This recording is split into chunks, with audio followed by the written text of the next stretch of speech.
తెలంగాణ కాంగ్రెస్ రాష్ట్ర ప్రభుత్వం ఏం చేస్తుంది అనే విషయాలను సమాజానికి మీ ద్వారా తెలియజేయాలని అనుకున్నాం.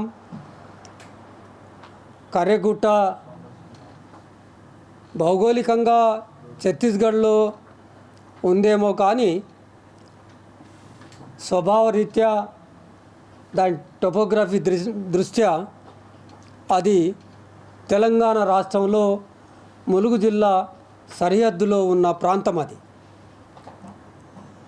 గత 10-15 రోజులుగా కర్రెగుట్ట అనే అడవి ప్రాంతం వార్తల్లో నిలిచిపోయింది.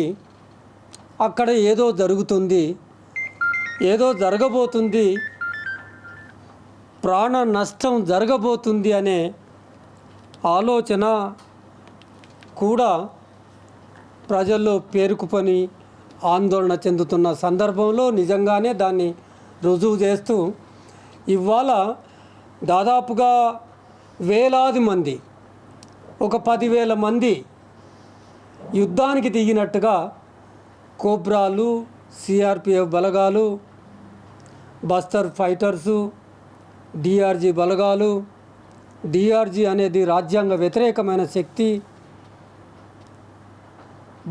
అన్ని రకాల కేంద్ర బలగాలు గుట్టను చుట్టుముట్టి మోహరించి అది ఎన్కౌంటర్ కాదు, ఎక్స్చేంజ్ ఆఫ్ ఫైర్ కాదు, ఏకపక్ష కాల్పుల దాడి జరుగుతూ ఉంది.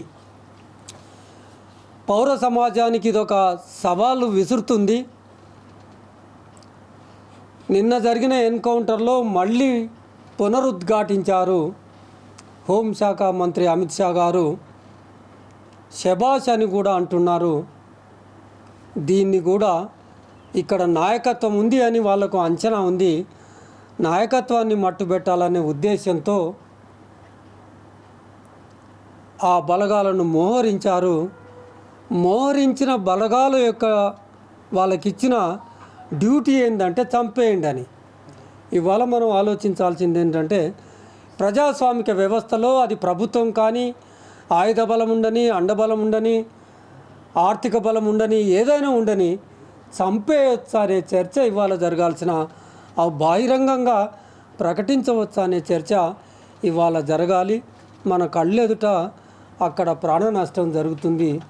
భారత సైన్యం దిగి మానవ హక్కుల ఉల్లంఘనకు, ప్రాణ నష్టానికి అక్కడ ఒడిగట్టి ఉన్న వైనాన్ని ఖండిస్తూ వెంటనే ఆ బలగాలను ఉపసంహరించాలనే ఒక ఆకాంక్షతో ఈ ప్రెస్ కాన్ఫరెన్స్ నిర్వహించాం.